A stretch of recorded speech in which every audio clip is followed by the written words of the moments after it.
Hello, ladies and gentlemen, and welcome to a brand new episode of Epic Matches for World of Warships here on Not Your Professional Walkthroughs.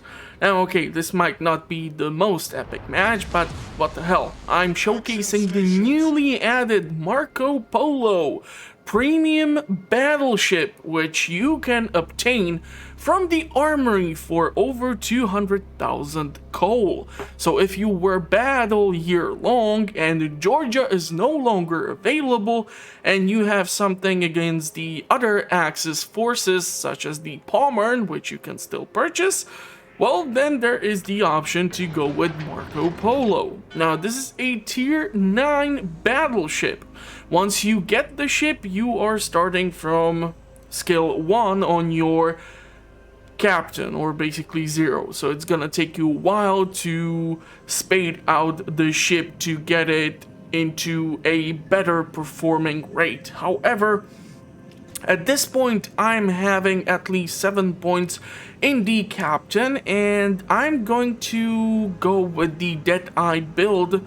This means that I will be relying on more of a long-ranged engagements in comparison to, for example, Pommern, because Pommern has at least Hydro. Unfortunately, Marco Polo has only the scouting plane, or you can switch it up for the fighters. So, yeah. Now, when it comes to the ship, it has semi-decent range with 19.6 kilometers. So you're going to be able to engage the enemy. However, in case you are going to be trying to snipe a bit further, you're going to have to rely on the scouting plane. And if you will be actually using the Deadeye, and you will not be shooting salvos, you should see some pretty accurate shots. Obviously, from here you can see that there is a pretty nice tight grouping of these shells, so we can do some damage to the rune. Now, we are equipped with 3 turrets. Each turret has 3 guns, and they have actually pretty damn decent penetration. Now, you are working with either the armor piercing rounds or the SAP rounds. I have honestly no idea what the SAP stands for, so someone please let me know in the comment section.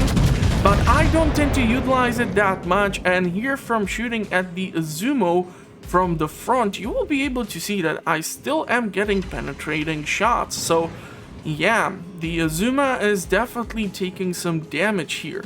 Although Marco Polo has some disadvantage because it takes just a couple of HE shells in order to light it up. I'm probably sure it's from the wooden deck. So there's that. But other than that, the ship is kind of interesting. It performs decently enough. However, it is not the biggest brawler, or it doesn't have that much of a survivability, so I'm not really sure if I would suggest the close range or secondary build on the ship. Now, without the secondary build, your secondary guns, which you have 6 on each side, plus the additional 2 turrets with 3 guns, those work on like 7 point something range, but it's gonna be really close. And because you do not have that much of a good protection against destroyers, I highly advise against going brawler build with the ship in case you are considering getting it. Because right now there is still the second campaign for the Italian ships before the Italian battleships become available for research. So yeah, you have those options obviously. So here we have a French battleship, and we are gonna actually see a Citadel hit. And I'm not really sure if it's just me or if it's also been happening to you, but ever since some of these graphic patches and some of the patches related to just like in general the game, I have been hitting citadels and getting some critical damage to the ships much easier. I'm not really sure what's the cause of it. I'm not complaining, and here it's gonna actually help me to acquire a bunch of kills, but you were able to see that we just took down that battleship really fast. So Yeah, I'm not gonna try to pronounce the French name of the ship because, yeah, I'm just horrible with foreign languages. I mean, obviously you can see it from my English, so there's that. Now, the enemy rune is doing an interesting thing here. This is obviously a replay because I wasn't really sure if the match is gonna be worth recording. Once again, just a couple of shots and I'm on fire. But the strange thing is that the rune did not decide to immediately turn behind the island. It's trying to kite towards the H10 direction, which is truly weird because this way I'm still getting a lot of surface area to try and hit the ship. And here's the thing, you can see from my style that I do not utilize salvos. The reason why I don't like to utilize salvos, and this is something which I have figured out even before the 0.10 patch, was that if you try to shoot salvos, basically your guns or your turrets with their guns are trying to cover a certain surface area. And whatever manages to land on an enemy ship is within that surface area. So for example, if I would be shooting here at the rune and I would be shooting salvos, my shots would be less accurate. Sure, this time I completely miss out, but I mean, let's face it, the cruiser is kiting away and this ship is seriously having some issues not being lit on fire. So yeah, this is why you might also consider having the option to fight on a much further range. Now, strangely enough, Rune is a tier 9 German cruiser. This thing has a crazy stupid range. It actually, I'm not really sure if it has better or similar range to Marco Polo. But the funniest thing is that at certain cases it can definitely outshoot you if you don't watch out. So yeah, since it's super easy for your ship to be lit on fire, staying close to enemies that can spam HE rounds on you is definitely not the greatest thing. Now unfortunately my shots are landing and the ship has 827 HP left. Obviously he has decided to pop a repair module, and here I have an issue that my range or my shots are completely obstructed by that island, which is on age 9 to 10. So I'm gonna have to try and find my way to still acquire that kill. So yeah, basically I'm trying to shoot with each gun separately, or each turret if you would prefer. And what this does is that it allows me to target lesser amount of space, and by doing so I'm able to land those crucial shots which can either cause a 1 citadel or be one of the 37 hits which I acquired so far. And by doing so I have already over 100,000 points of damage in this match alone, so that's actually pretty damn decent. Now, fun thing here is that the Azuma is the same one which I was shooting at the start of the match, and it took apparently quite the beating. Obviously we have the enemy Minnesota which is closing in, and god damn it, I hate these ships. They are super bulky, they are super slow, and to me it feels like a New Mexico which was put into higher tier matches, and it has nothing to do there. But anyhow, here I have the multiple choices to make. I can either keep shooting at the Minnesota, or I can pop the spotter plane and I can try to hit the Azuma. You see, it actually shows perfect broadside, so I try to use the spotter plane, send 2 shots behind it, so he's basically backing up into my shots, and we're gonna get our 3rd kill here. So pretty damn awesome, a nice citadel hit there, and the Minnesota is closing in. Now the problem is that if he would switch to HE rounds, I would have one hell of a difficulty getting behind the island. Unfortunately, or fortunately, he is not shooting at me. So me and the rest of the team are gonna try to focus him. So far, we are winning despite the fact that the enemy owns 2 of the contest points. But yeah, we're gonna have to keep on pushing towards the B point in order to ensure that we can win the match. Now, the biggest problem here is there are also a ton of smaller islands where plenty of cruisers can hide behind.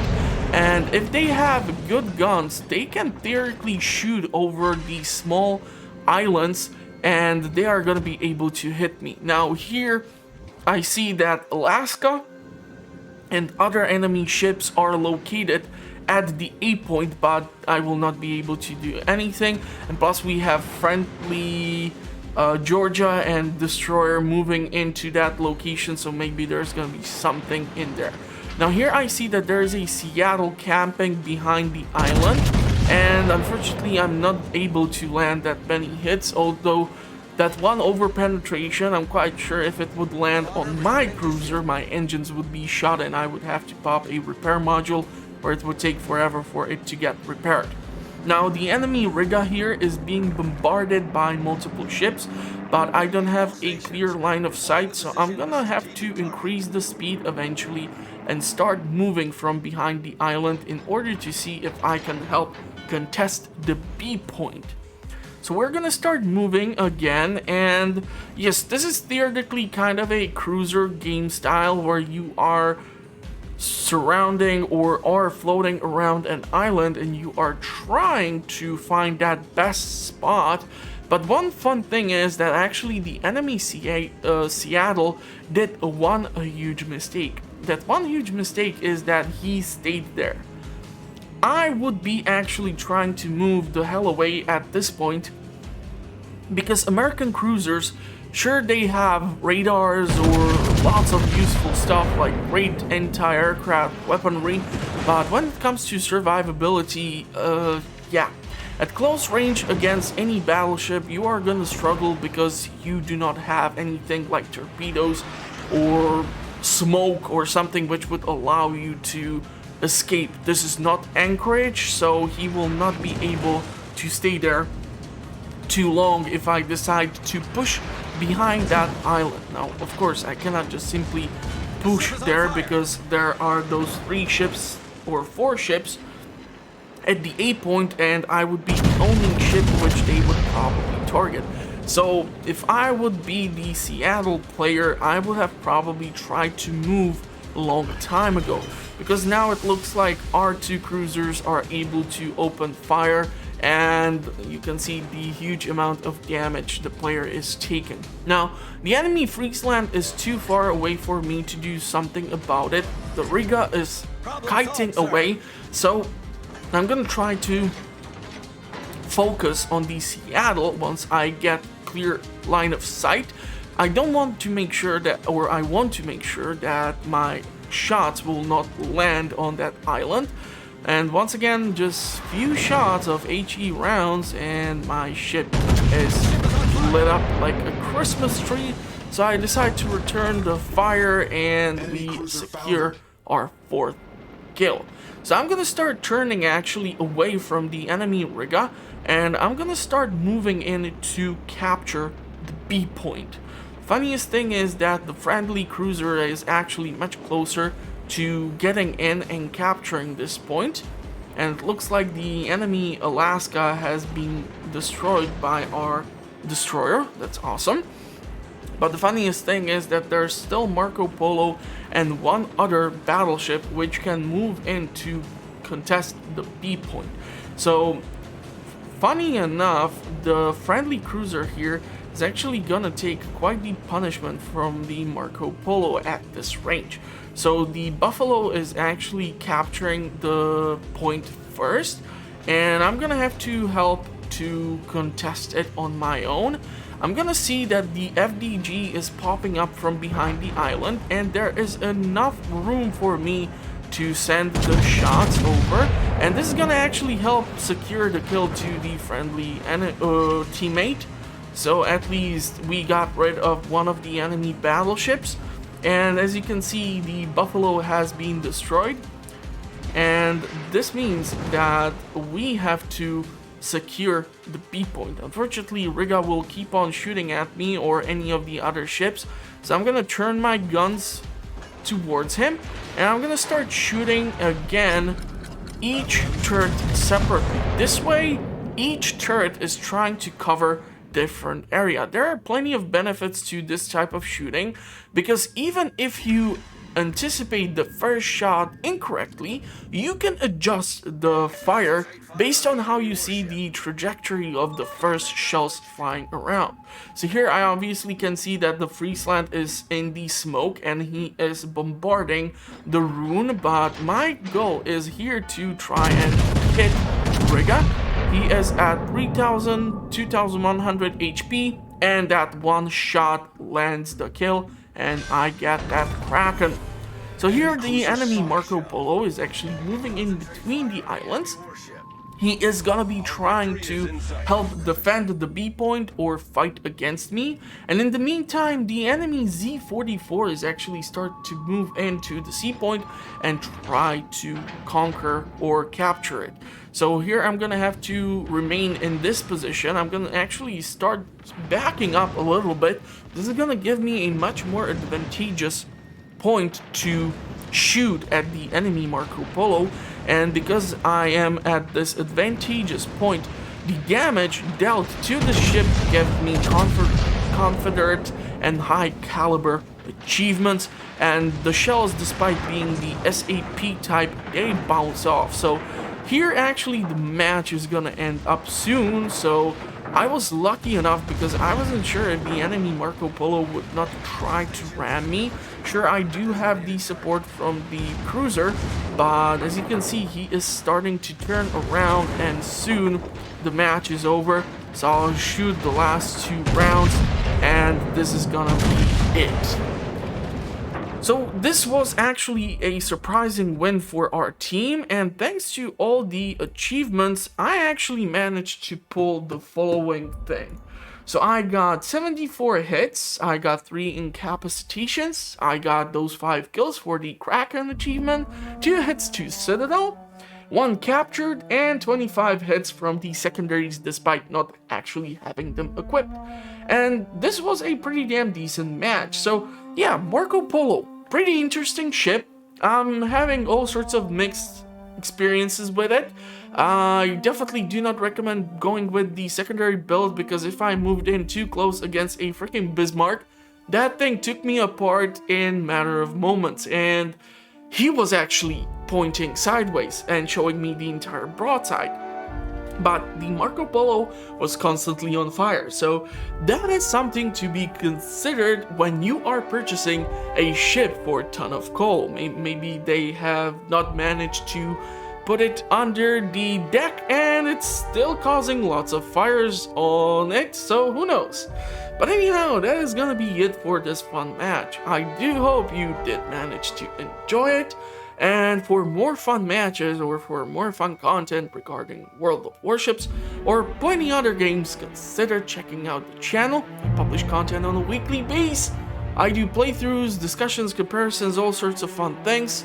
And if you want to know what the channel is currently up to, the best way to find out is to subscribe.